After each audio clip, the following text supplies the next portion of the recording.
In the middle of the 1st century AD, the island of Britain was a fractured frontier at the farthest edge of the mighty Roman Empire. Less than 2 decades had passed since the Emperor Claudius had launched his successful invasion in 43 AD, and, while the southeast of the island was largely subdued, Roman control was far from absolute. Many Celtic tribes chafed under the new rule, burdened by heavy taxes, the arrogance of Roman officials, and the seizure of their ancestral lands. Among the tribes navigating this treacherous new reality were the Iceni, who inhabited the lands of what is now Norfolk. Their king, Prasutagus, had chosen a path of diplomacy rather than open conflict. To safeguard his kingdom and his family, he became a client king of Roma, willing ally who was allowed to retain a degree of autonomy. In exchange for his loyalty, for years he ruled over a prosperous and peaceful kingdom, hoping this fragile arrangement would protect his people from the empire's insatiable appetite for conquest. Prasutagus was married to a woman of noble birth, Boudica, described by the Roman historian Cassius Dio as tall, terrifying in appearance, with a great mass of red hair that fell to her hips. She was a figure of authority and respect among her people. Together, they had 2 daughters, the sole heirs to the Icenian throne. The king, acutely aware of the precariousness of his position and the greed of local Roman administrators, devised a plan he believed would secure his family's future after his death. In his will, he named the Roman emperor as co-heir to his kingdom, alongside his own 2 daughters. It was a common practice, a final gesture of loyalty intended to appease Rome and ensure a smooth, peaceful transition of power. He could not have been more wrong. Upon the death of Prasutagus around 60 AD, the local Roman authorities saw not an opportunity for partnership, but for plunder. They completely ignored the king's will. The procurator Cotesticianus declared the Iceni kingdom annexed, treating it as conquered territory. Roman officials and moneylenders descended upon the royal household and the lands of the Icenian nobles, seizing property and calling in debts with crushing interest. When Boudica protested this blatant violation of her late husband's wishes, she was met with unimaginable brutality. The Romans, intending to crush the spirit of the Iceni and make an example of their royal house, publicly flogged the queen. Her 2 young daughters, princesses of their people, were raped by Roman soldiers.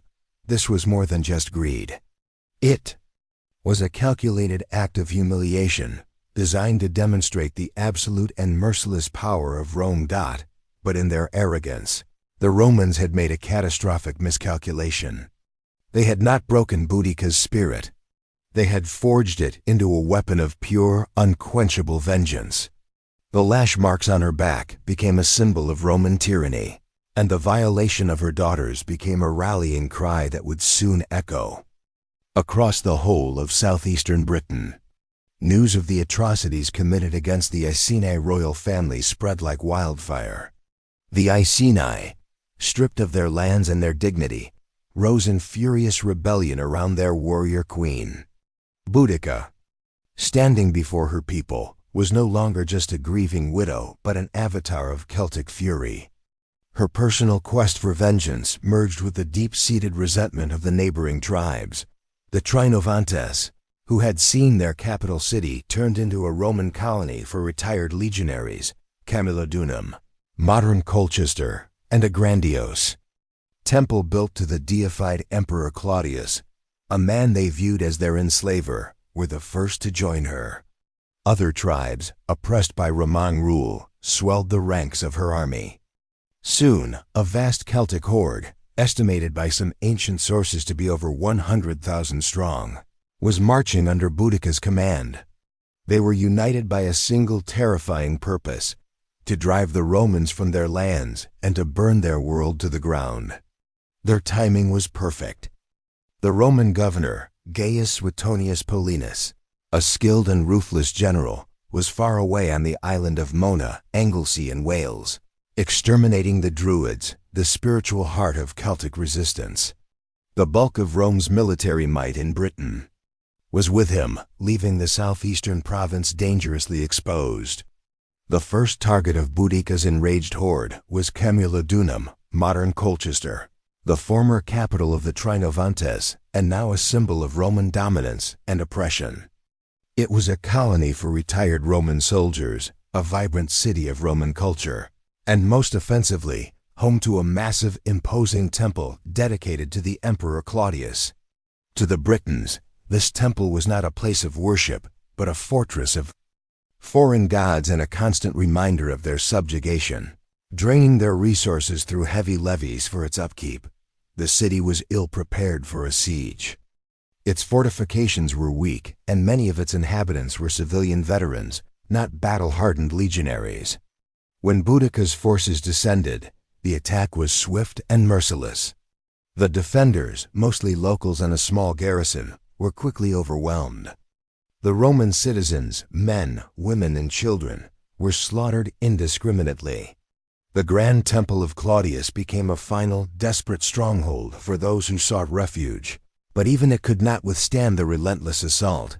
It was burned to the ground, a pyre that illuminated the night sky, its flames a beacon of defiant vengeance against the imperial power.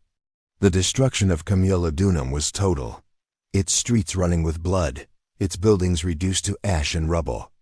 The message was clear: no Roman settlement was safe. Emboldened by their victory and fueled by their fury, the rebel army, swelling with new recruits from disaffected tribes, turned its attention south, towards Londinium, modern London. This bustling port city, though not yet a formal Roman colony, was a thriving commercial hub, a strategic nexus of trade and administration, and home to a significant population of Roman citizens and loyal Britons.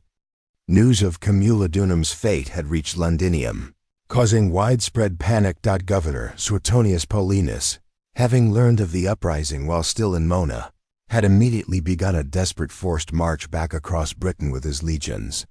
He arrived at Londinium ahead of Boudicca's forces, but only with a small cavalry escort. Surveying the city's meager defenses and the overwhelming size of the approaching British army, Paulinus made a difficult, pragmatic decision. He could not defend the city without risking his precious legions, the core of Roman power in Britain. He ordered an evacuation for those who could keep up, but many civilians, particularly the elderly, the sick, and those tied to their possessions, were left behind. With a heavy heart, Paulinus marched his troops out of the city, abandoning it to its fate. What followed was a horror of unimaginable scale. Boudicca's army poured into Londinium, and the scenes of Camulodunum were replayed with even greater ferocity.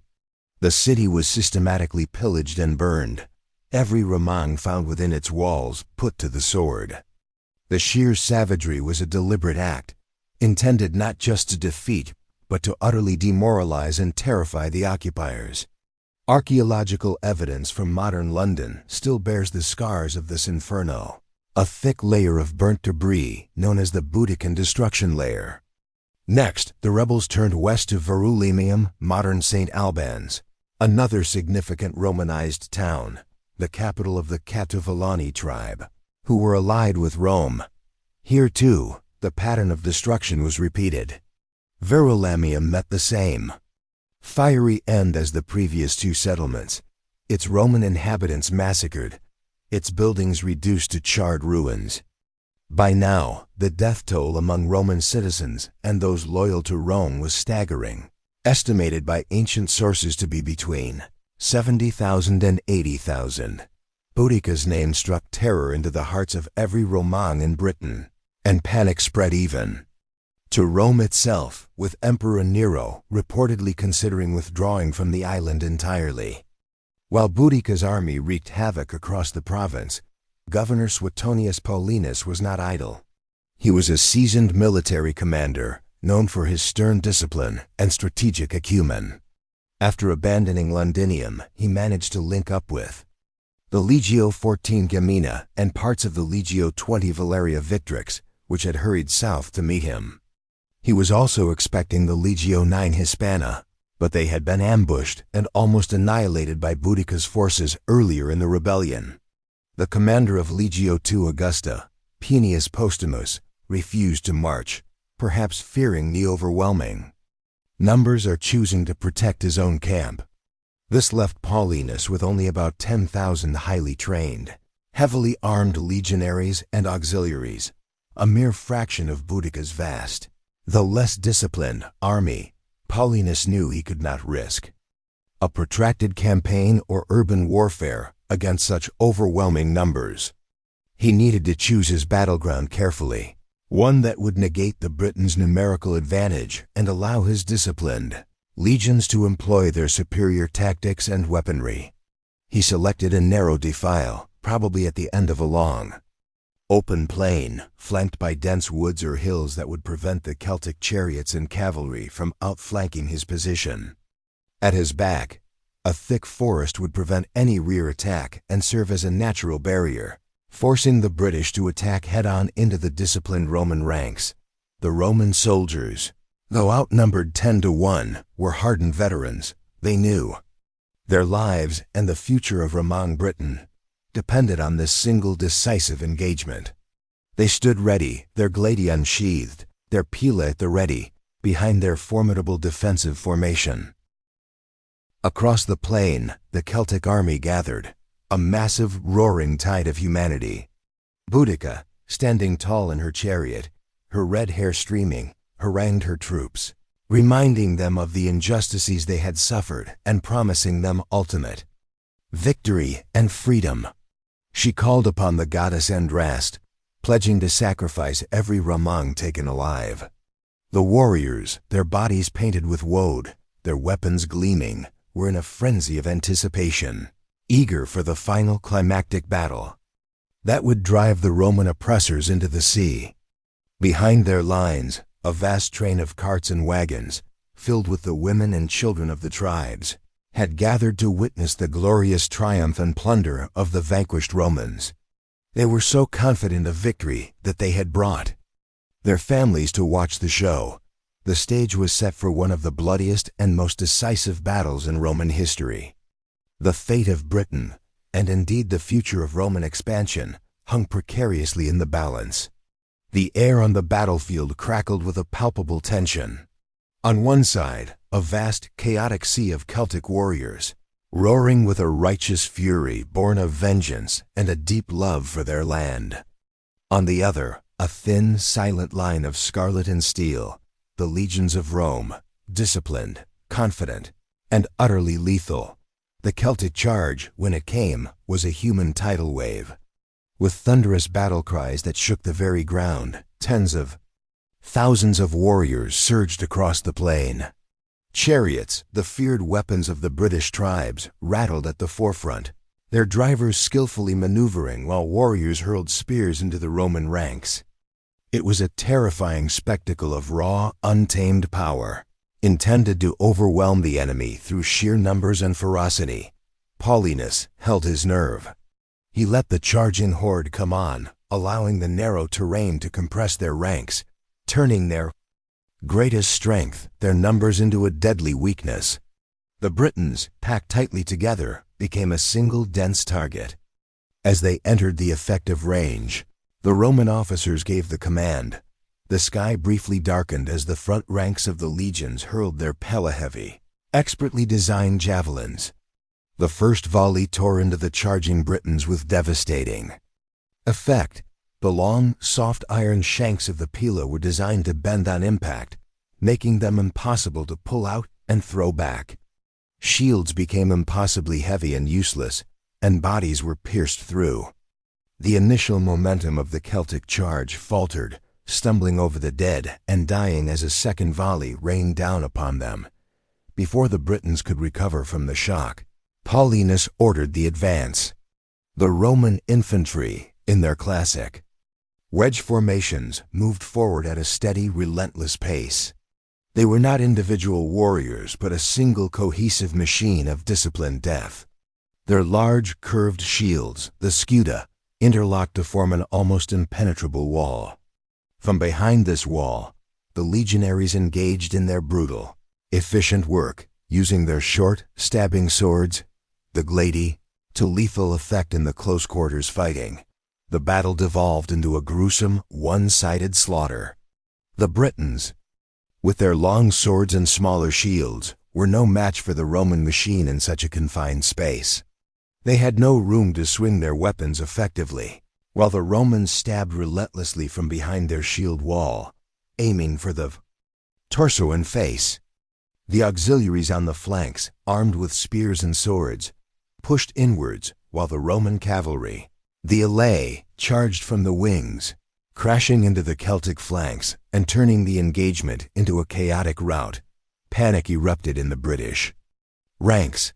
The warriors at the front, unable to break the Roman line, tried to fall back, only to be crushed by the thousands still pressing forward from behind. The retreat, when it finally happened, was a disaster. The Britons turned and fled back across the plain, only to find their escape route completely blocked by the crescent of wagons they had so confidently arranged to watch their victory. Trapped between the merciless Roman swords and their own supply train, the rout became a massacre. The Roman soldiers, enraged by the rebellion and the slaughter of their kinsmen, showed no mercy. They killed not only the warriors but also the women, children, and even the baggage animals trapped among the wagons. By the end of the day, the plain was a charnel house, littered with the bodies of an estimated 80,000 Britons. Roman losses were said to be a mere 400. Boudica survived the battle, but her army, her dream of a free Britain, and her hope for vengeance were utterly shattered. She had witnessed the complete annihilation of her people. Rather than face the humiliation of capture, of being paraded through the streets of Rome in chains as a trophy in a Roman triumph, she chose a warrior's death. According to the Roman historian Tacitus, she ended her own life by taking poison, a final act of defiance against the empire that had taken everything from her. In the wake of his stunning victory, Suetonius Paulinus unleashed a brutal campaign of retribution against the surviving rebel tribes, burning villages and destroying crops, seeking to pacify the province through terror. His methods were so harsh that they threatened to create a permanent state of war and famine, undermining the very purpose of the province, to be a productive part of the empire. It was the new procurator, Julius Classicianus, who realized that Paulinus's punitive approach was unsustainable. He sent reports to Rome arguing that a more conciliatory policy was needed to rebuild and truly pacify Britain. Emperor Nero agreed. Paulinus was recalled to Rome, and under a new, more diplomatic governorship, the process of healing and rebuilding began. The rebellion had been a brutal, terrifying lesson for both sides. The Romans learned not to underestimate the Celtic tribes and to govern with a less rapacious hand. The Britons learned the futility of open-pitched battle against the organized might of the Roman legions. A new, uneasy peace settled over the province, one that would last for centuries. For nearly 1,500 years, Boudica's story was largely forgotten, a footnote in the classical texts of Roman historians. It was not until the Renaissance and later, during the reign of Queen Elizabeth I, that her story was rediscovered and began to resonate with a new English identity. However, it was during the Victorian era that Boudica was truly reborn as a national icon. As the British Empire reached its zenith, the image of a powerful, patriotic British queen defending her homeland against a foreign invader struck a powerful chord. Queen Victoria herself was compared to this ancient warrior queen. In 1902, a magnificent bronze statue of Boudica in her war chariot, flanked by her daughters, was erected on the Victoria Embankment next to the Houses of Parliament in London, the very city she had burned to the ground. Today, Boudica stands as a complex and enduring symbol. She is a figure of national pride, a proto-feminist icon, a freedom fighter who rose up against an oppressive empire, and a tragic hero whose quest for personal vengeance ignited a nation. Her story is a raw and powerful reminder of the human cost of empire and of the indomitable spirit of those who refuse to be broken. The Crimson Queen, though defeated in her time, has achieved a lasting victory in the memory of the world, her name forever echoing as a timeless cry for justice and freedom.